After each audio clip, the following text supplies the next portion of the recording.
अस्सलाम वालेकुम मेरे भराओ, मेरे संगियो, मेरे बेलियो। मैं तुहाडा आदा भरा वकील अहमद सईदी। क्या हाल है? ये तो उम्मीद करना अल्लाह अगू भी सारे खैरियत नाल होसन ते अल्लाह पाक सब बेलियां सजना ते अपना रहम ते करम फरमावे, आमीन।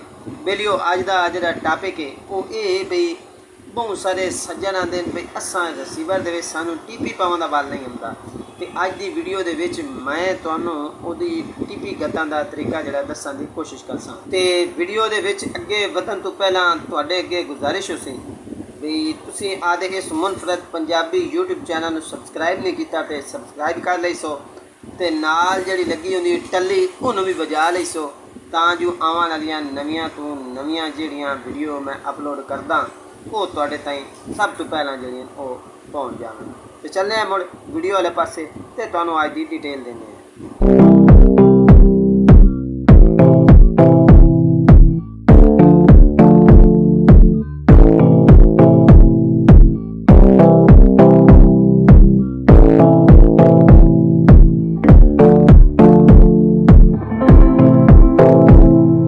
बेलियो अज दी जिहड़ी वीडियो है वो तुहानू पता है कि मैं टीपी ऐड करन दा तरीकाकार तुहानू दसांगा बेलियां नू ते ओहदा जिहड़ा तरीकाकार है वो मैं एक वर्के ते लिखी बैठा ते ये मैं इंशाअल्लाह जिहड़ा है ये इत्थे करते भी ला देसां बई किसी बेली नू समझ ना आवे तो इत्थों पढ़ भी सके हैं।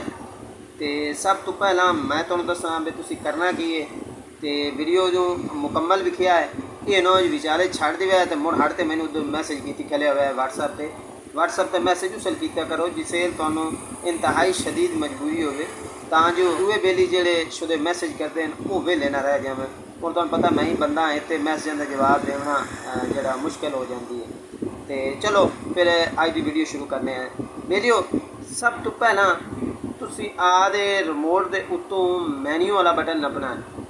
हाँ जी तुहाडे कोल भावें F1 है F2 वाला रिसीवर है ग्रीन गो टू है या अली 3510C वाला या ब्लैक गो टू कोई भी रिसीवर है तो सब तो पहला तुसीं उहदे ते मैन्यू नपना। मैन्यू नपण तो बाद तुसें की करना है उहदे मैन्यू से तुसीं नपसो उत्थों तुहाडे किना रिसीवर जो मंगदा 4 का कोड मंगदा कोड मंग लैंदा उत्थों तुसीं 4 का कोड देना या अगर तुसीं कोड बदला है रिसीवर का तो कोड जिहड़ा वो तुसीं वो ला लेना जिहड़ा तुसीं बदल चुके हैं। तो जी अगर तुहानू कोड वैसे ही नहीं चेता तो इसे चैनल के उत्ते एक मैं वीडियो ऑलरेडी मास्टर कोड के हवाले नाल पा चुका इस वीडियो के लिंक ही उहदा मैं डिस्क्रिप्शन दे सजा तो जी अगर तुहानू चाहिए हो तो जाके इस चैनल की जी प्ले लिस्ट है उत्थे भी वो वीडियो पई है जाके तुसीं देख सकते हैं तो मास्टर कोड लभ सकते हैं। तो तुसीं कोड देवन तो बाद उन्होंने जनाब ट्रांसपोंडर लिस्ट कढ़ लैनी है तो या जनाब उत्ते लिखा सी किना रिसीवर लिखा होंदा ट्रांसपोंडर लिस्ट किना लिखा होंदा टीपी लिस्ट।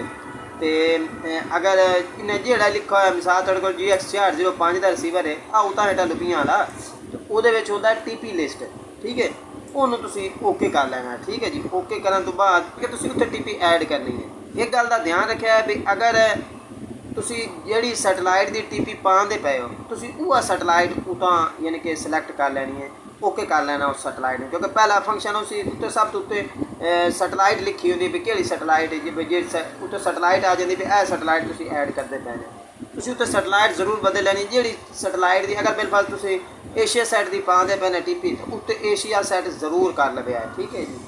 तो जे अगर तुहाडी मतलूबा सैटेलाइट नहीं है मिसाल तौर पर SAT 105 की सैटेलाइट नहीं है तो तुहानू पता लग गया भी इतने तो यार सैटेलाइट का नहीं तो मुड़ तुसीं C बैंड के नाल रलदी मिलदी कई भी सैटेलाइट चाल लिया है मिसाल तौर पाक सैट C बैंड चाल लिसो उस तो बाद इंटल सैट की कई C बैंड की चाल लिसो KU वाली सैटेलाइट तुसीं नहीं फसनी ठीक है।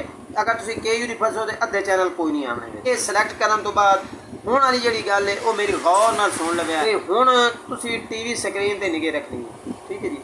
तुहानू पता है रिमोट के उत्ते 4 रंग के बटन उत्ते जिथे पावर का निशान होंदा ना पावर ते म्यूट वाला उत्ते 2 बटन होंदे सारे तो उतले पासे मैं स्क्रीन ते भी कहंदा पे यार देख लो जगह नहीं समझ आती इत्थे 4 रंग के होंदे बटन उत्ते लगे अज मैं स्क्रीन ते भी कहंदा पे वेखिया गौर करा एक रत्ता होंदा है एक पीला होंदा है एक सावा ते एक नीला 4 रंग के होंदे।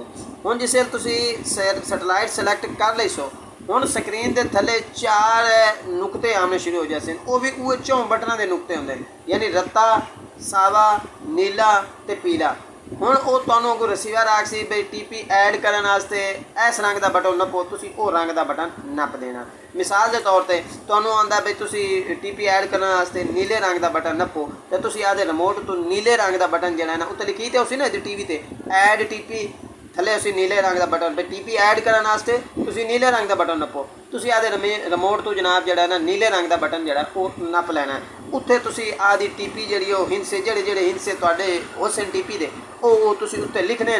ਲਿਖਣ ਤੋਂ ਬਾਅਦ ਸਭ ਤੋਂ ਥੱਲੇ ਆ ਜਾਸੀ ਸੇਵ, ਠੀਕ ਹੈ ਜੀ। ਉੱਥੇ ਆ ਕੇ ਤੁਸੀਂ ਆਦੀ ਟੀਪੀ ਨੂੰ ਸੇਵ ਕਰ ਲੈਣਾ।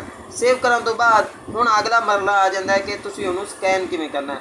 ਬਹੁਤ ਸਾਰੇ ਰਿਸੀਵਰਾਂ ਵਿੱਚ ਸਕੈਨ ਕਰਨ ਵਾਸਤੇ ਨੀਲੇ ਰੰਗ ਦਾ ਬਟਨ ਮੰਗਦਾ ਹੈ। ਕੋਈ ਹੋਰ ਜਿਹਨਾਂ ਰਿਸੀਵਰਾਂ 'ਚ ਕੋਈ ਹੋਰ ਰੰਗ ਹੀ ਮੰਗ ਸਕਦਾ, ਲੇਕਿਨ ਫਿਲਹਾਲ ਜੀ XR ਦੀ ਮੈਂ ਗੱਲ ਕਰਦਾ ਪਿਆ, ਉਹਦੇ 'ਚ ਨੀਲੇ ਰੰਗ ਵਾਲਾ ਬਟਨ ਜਿਹੜਾ ਉਹ ਮੰਗਦਾ ਵੀ ਸਕੈਨ ਕਰਨ ਵਾਸਤੇ। ਤੁਸੀਂ ਨੀਲੇ ਰੰਗ ਦਾ ਬਟਨ ਜਿਹੜਾ ਨੱਪ ਤੇ ਉਹਨੂੰ ਸਕੈਨ ਕਰ ਲੈ ਸੋ ਤੁਹਾਡੇ ਕੋਲ OTP ਦੇ ਜਿਹੜੇ ਹੁਸਨ ਸਿਗਨਲ ਉਹ ਆ ਜਾਸੇ। ਤੇ ਜੇ ਅਗਰ ਤੁਸੀਂ ਟੀਪੀ ਨਾਲ ਕੱਢਣੇ ਨੇ ਯਾਨੀ ਕਿ ਸਿਗਨਲ ਕੱਢਣੇ, ਉਹ ਟੀਪੀ ਐਡ ਕਰਨ ਤੋਂ ਬਾਅਦ ਤੁਸੀਂ ਸਕੈਨ ਨਹੀਂ ਕਰਨਾ, ਬਲਕਿ ਉਹਦੇ ਤੇ ਸਿਗਨਲ ਲੈ ਲੈਣੇ। ਸਿਗਨਲ ਲਵਣ ਤੋਂ ਬਾਅਦ ਮੁੜ ਤੁਸੀਂ ਉਹਨੂੰ ਸਕੈਨ ਕਰ ਸੋ, ਠੀਕ ਹੈ ਜੀ। ਵੀਡੀਓ ਇਹ ਆਈ ਅੱਜ ਦੀ ਵੀਡੀਓ। ਉਮੀਦ ਕਰਨਾ ਵੀ ਜਾਵਾਂ ਕਾਮਯਾਬ ਰਹੀ ਹੋਸਾਂ ਤੇ ਤੁਹਾਨੂੰ ਇਹ ਵੀਡੀਓ ਵੀ ਜ਼ਰੂਰ ਪਸੰਦ ਆਈ ਉਸੇ। ਤੇ ਜੇ ਹਾਲੇ ਤੱਕ ਤੁਸੀਂ ਇਸ ਆਦੇ ਪਿਆਰੇ ਮੁਨਫਰਿਦ ਪੰਜਾਬੀ YouTube ਚੈਨਲ ਨੂੰ ਸਬਸਕ੍ਰਾਈਬ ਨਹੀਂ ਕੀਤਾ ਤੇ ਯਾਰ ਇਹਨੂੰ ਸਬਸਕ੍ਰਾਈਬ ਕਰ ਲਈ ਸੋ, ਤੇ ਨਾਲ ਜਿਹੜੀ ਲੱਗੀ ਹੁੰਦੀ ਟੱਲੀ ਉਹਨੂੰ ਵੀ ਵਜਾ ਲਈ ਸੋ, ਤਾਂ ਜੋ ਆਉਣ ਵਾਲੀਆਂ ਨਵੀਆਂ ਤੋਂ ਨਵੀਆਂ ਅਪਡੇਟਾਂ ਜਿਹੜੀਆਂ ਉਹ ਤੁਹਾਡੇ ਤਾਈਂ ਪਹੁੰਚਦੀਆਂ ਰਹਿਣ। ਵੀਡੀਓ ਸਾਡਾ ਇੱਕ ਦੂਆ ਵੀ YouTube ਚੈਨਲ ਹੈ, ਉਹ ਵੀ ਡਿਸ਼ਾਂ ਦੇ ਮੁਤਲਕ ਹੈ। ਉਸ 'ਤੇ ਵੀ ਲੇਟੈਸਟ ਤੋਂ ਲੇਟੈਸਟ ਅਪਡੇਟਾਂ ਜਿਹੜੀਆਂ ਉਹ ਮੈਂ ਲਾਉਂਦਾ ਰਹਿੰਦਾ। ਉਸ ਚੈਨਲ ਦਾ ਲਿੰਕ ਵੀ ਡਿਸਕ੍ਰਿਪਸ਼ਨ ਹੈ, ਤੁਹਾਨੂੰ ਲੱਭ ਜਾਸੀ, ਠੀਕ ਹੈ ਜੀ। 10ਵੀਂ ਦੇ ਨਾਮ ਮੁਰਸ਼ਦ ਇਲੈਕਟ੍ਰੋਨਿਕਸ ਦੇ ਨਾਂ ਦਾ ਚੈਨਲ ਹੈ, ਉਹਨੂੰ ਜਾ ਕੇ ਵੀ ਜ਼ਰੂਰ ਸਬਸਕ੍ਰਾਈਬ ਕਰਿਆ ਤੇ ਆਦੇ ਬੇਲੀਆਂ ਤੱਕ ਸ਼ੇਅਰ ਵੀ ਜ਼ਰੂਰ ਕਰਿਆ। ਤੇ ਬੇਲੀਓ ਅਗਰ ਸਮਾਂ ਵਫਾਕ ਕੀਤੀ ਤੇ ਅਗਲੀ ਵੀਡੀਓ ਦੇ ਵਿੱਚ ਜ਼ਰੂਰ ਮਿਲਸਾਂ। ਉਸ ਵਕਤ ਤੱਕ ਆਪਣਾ ਬਹੁਤ ਸਾਰਾ ਖਿਆਲ ਰੱਖਿਆ। ਅੱਲਾਹ ਦੇ ਹਵਾਲੇ।